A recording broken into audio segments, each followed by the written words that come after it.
AMC Lifestyle Medicine, Culinary Medicine. We are doing a holiday cooking series, so I am going to do a recipe that would be very nice to take to picnics and such. We're in the middle of summer here, so I thought this would be kind of fun. It is a Southwestern layered salad, kind of like a taco salad in layers, like you've seen probably that 7-layer dip kind of thing. But this one, we definitely take out a lot of the fat and extra calories from some of the high calorie dense foods like the cheeses and sour creams and things like that, and put a lot more vegetables and beans in there. So we will do this in steps. What I want to start with first is we garnish the dish with some tortilla chips, but instead of using the packaged pre-baked or pre-fried corn chips that probably have a lot of oil in that, we are going to use some corn tortillas. We are going to cut them up in strips and bake them in the oven at 400 for about 7 minutes or so. Corn tortillas, pretty readily available in most grocery stores. I actually happen to have a few yellow ones left, and these are more of a white corn tortilla. It doesn't really matter. We are just going to cut them into thin strips, and a pizza cutter is sort of ideal for that. Cuts them really easily. And I don't know, they didn't say exactly. I'm cutting them probably 1/2 inch, 3/4 of an inch, that kind of thing. I don't know if it matters exactly. Kind of the look you'd want with those little thin tortilla chips you find in the grocery store. Maybe stick it to about 1/2 inch, that might work better.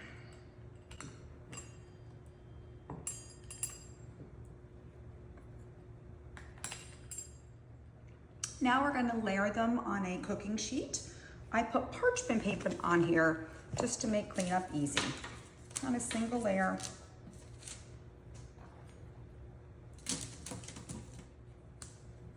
I will pop them in the oven about 7 minutes, maybe checking them halfway through, turning them over or so.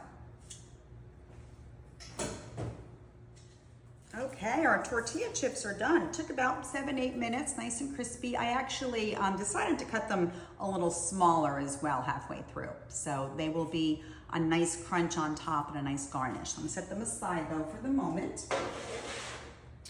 Okay, when that was cooking, I was doing some other preparations, so I have some of our other ingredients all ready to go.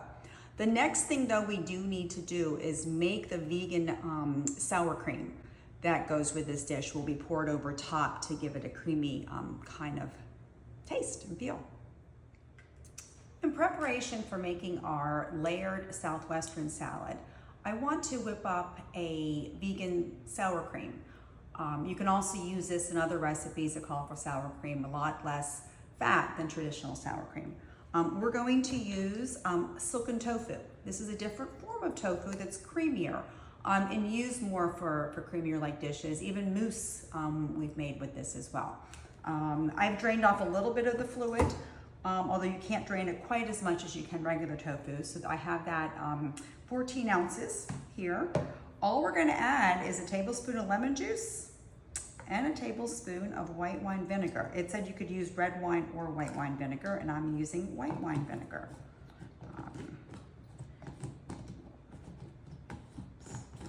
And we will just blend this up.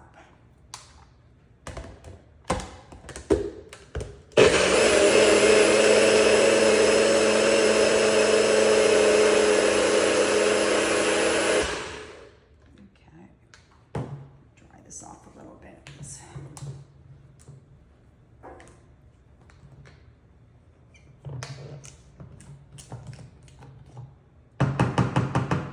So you have a nice creamy consistency, and you can salt and pepper to taste as well. Probably definitely need some salt, but I'll let each person decide how much salt they need based on their own preferences and their medical needs. Okay, with our vegan sour cream, we are going to make a kind of Mexican dressing out of it and add several ingredients. The first is a 1/4 cup of cilantro. Now I've already chopped some, but I know I get a lot of questions about the best way to cut herbs, store herbs, that kind of thing. And to be honest, I've got a lot of different answers. I've been in some different training sessions with chefs at the Culinary Institute with my culinary medicine training, and always ask this question: what is the best way to cut herbs? and get a variety of different answers. The one that I kind of like though is to give the herbs a haircut, basically to hold them like you're holding some flowers, and just kind of hold the leaves and start, this is a pair of kitchen shears that I keep clean, and just start chopping along the sides, and kind of going down, and I can always more finely chop it down the line, but it's just kind of quick. It doesn't, you can just take all the leaves off the stems and then chop it, but that just seems to take a lot of time as well. So doing it this way, and if you get some stems in there, if they're little stems, I wouldn't worry about it. Big stems you can pick out, not a big deal. So just giving the herbs a haircut is one option. The other question often is, well, what happens if you buy this whole thing of cilantro or other herbs and they go bad? One way to keep them a little bit longer is, again, to treat them like flowers. I don't know if you can see this, I already put it in here. The stems of the cilantro I have sitting in some water in this mason jar. I do want to cover it over in the refrigerator. You can also do it in a glass and cover it with some saran wrap, but I like the mason jars so I can put the top right on it. And that really does keep them hydrated for a while. You try not to have the leaves touching the water, just enough water at the bottom so that they're just like flowers, they're staying refreshed. And they often last a few weeks like that, so you don't waste a whole batch of something like cilantro. So that is the one ingredient. So we're doing a 1/4 cup of that into our sour cream to make this dressing. The next ingredient, I already did this as well, but I wanted to show you how, is lime zest. We have a teaspoon, and I will go ahead and add that, but then I will show you how I zested the lime. This is a zester. If you don't have something like this, a small cheese grater, that sort of thing will work. Basically, it's just, and the zest is just the dark part. You don't want to get down too far as that gets kind of bitter. But the zest is right there, and I'm just gonna kind of show you. And you know what, a little extra lime's not gonna hurt. So we will add that to our dish as well. Okay, and then a clove of garlic. I use them pre-minced. And we have a 1/2 teaspoon of chili powder. And they said to season for salt and pepper. So I put a little bit of salt and pepper in here, and then I'll taste it and see if we need a little bit more. Just kind of stir this up. We had blended everything before, but this just gets stirred to mix it through.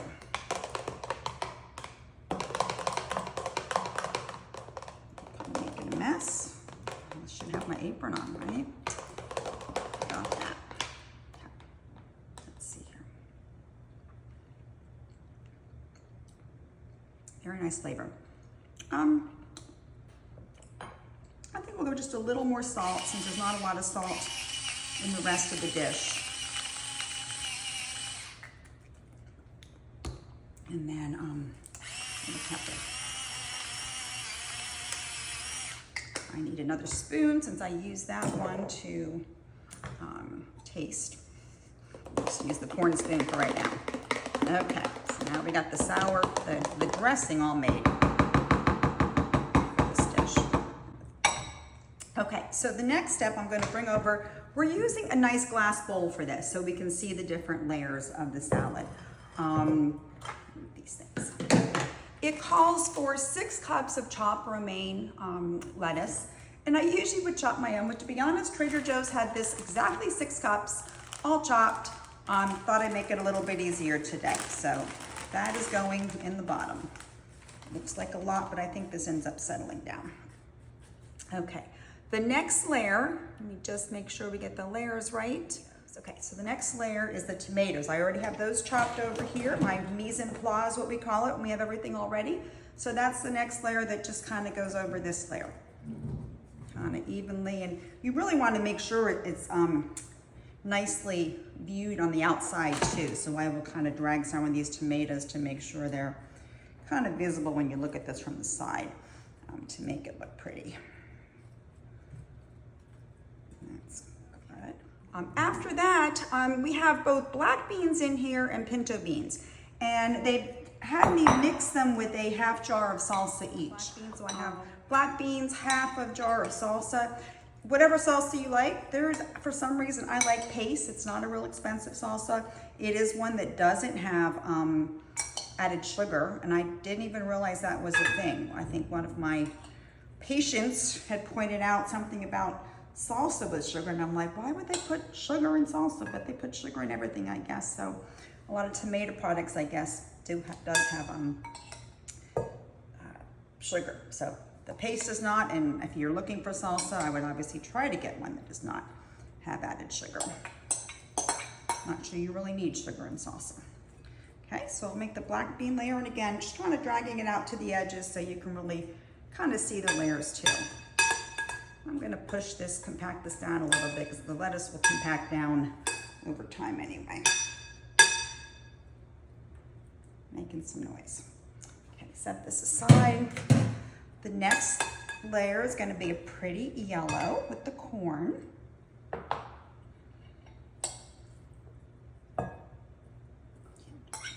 Dump, and then I'll spread it. Again, I want to kind of get it out to the end so we can see it in the bowl. This my glass bowl makes a lot of noise, huh? Okay. Now the next layer is the next layer is the pinto beans, and these are mixed as well with a half the jar of the salsa.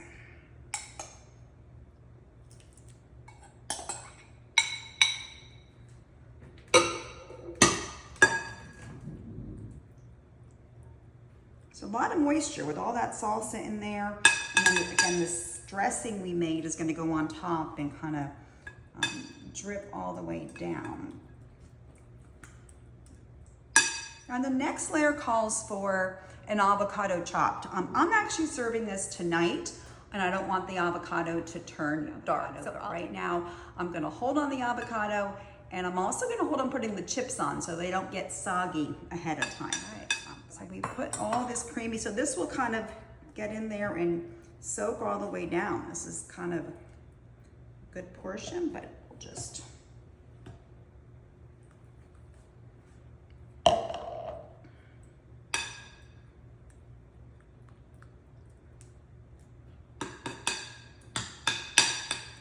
we'll dress the salad from the top down. And again, we're going to probably eat this in a few hours, and I think it'll really nicely layer it down. And perhaps the avocados would not, since you're putting something on top of them, would not get bad, but I just want to be on the safe side and not have brown.